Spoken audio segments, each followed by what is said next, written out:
వర్షాకాలంలో పశువులకు వివిధ రకాల వ్యాధులు వ్యాపిస్తుంటాయి. ముఖ్యంగా వర్షపు నీటితో నేల చిత్తడిగా మారినప్పుడు ఈ రోగాలు ప్రబలుతాయి.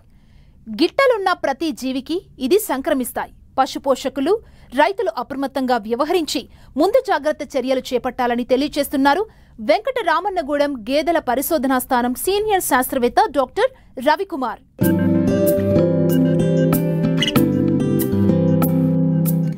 వర్షాకాలంలో సాధారణంగా పశువులు రకరకాల వ్యాధులకు గురవుతుంటాయి.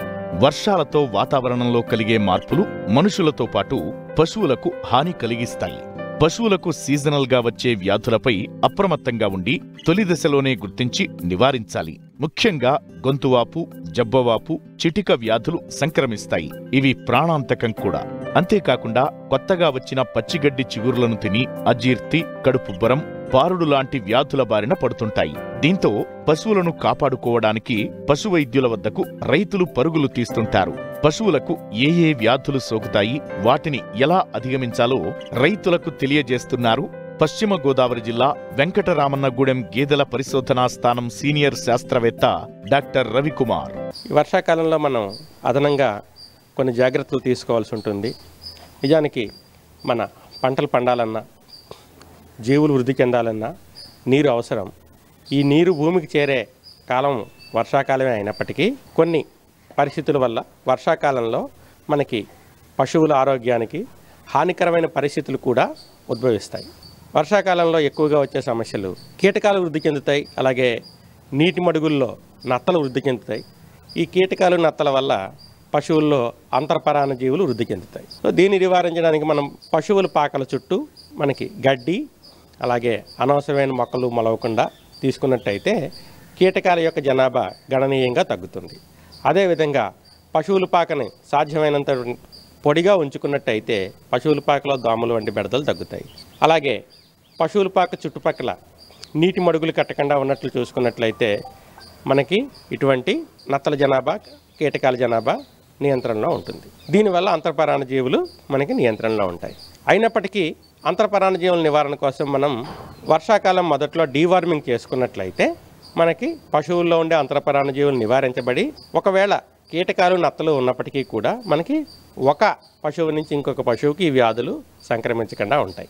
అలాగే కీటకాల వల్ల మనకు వచ్చిన ఇంకొక సమస్య ఏంటంటే పశువుని మాటిమాటికి చికాకు పరుస్తూ అది సరిగ్గా మేయకుండా చేస్తుంది. దానివల్ల మనకి పశువులకు హానికరం కాని కీటకనాశక మందులు మనకి ఉంటాయి.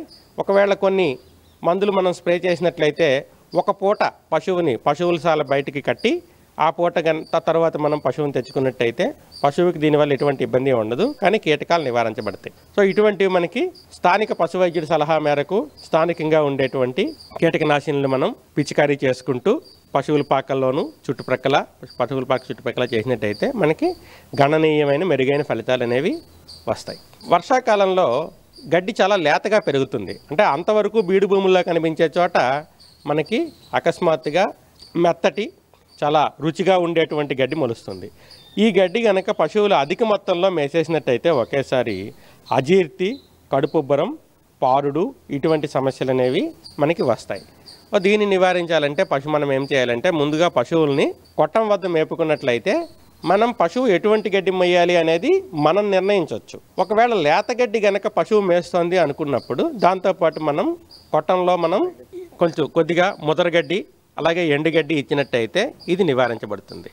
అదేవిధంగా సాధ్యమైనంత వరకు పశువులు బయట మేయకుండా చూసుకోవాలి. వర్షాకాలంలో ఒకవేళ మేసేటప్పుడు, లేతగడ్డి మేసేటప్పుడు కొంచెం తక్కువ సమయం మేసేలా చూసుకొని పారుడు లాంటి లక్షణాలు వస్తే వెంటనే మనం పశు వైద్యుడి ద్వారా చికిత్స అందించడంతో పాటు మేలైన మేత యాజమాన్యం ద్వారా మనం నివారించుకోవచ్చు. అలాగే ఎండుగడ్డి వర్షాకాలంలో తడిస్తే బూజు పట్టి దాని ద్వారా పశువుల్లో ఆరోగ్య సమస్యలు అనేవి వస్తూ ఉంటాయి. దీన్ని నివారించడం కోసం మనం ఏం చేయాలంటే ఎండుగడ్డి పైన టార్పలిన్ కప్పుకోవటము, అదేవిధంగా వీలైతే ఎండుగడ్డిని బేళ్లుగా కానీ బ్లాకులుగా కానీ, అంటే డెన్సిఫికేషన్ సాంద్రత పద్ధతిలో కొంచెం గట్టిగా నొక్కినవి మనకు దొరుకుతూ ఉంటాయి ఇటుకల ఆకారంలో. ఈ మధ్యని దానికి సంబంధించినటువంటి యంత్ర పరికరాలు కూడా మనకు వచ్చేసాయి.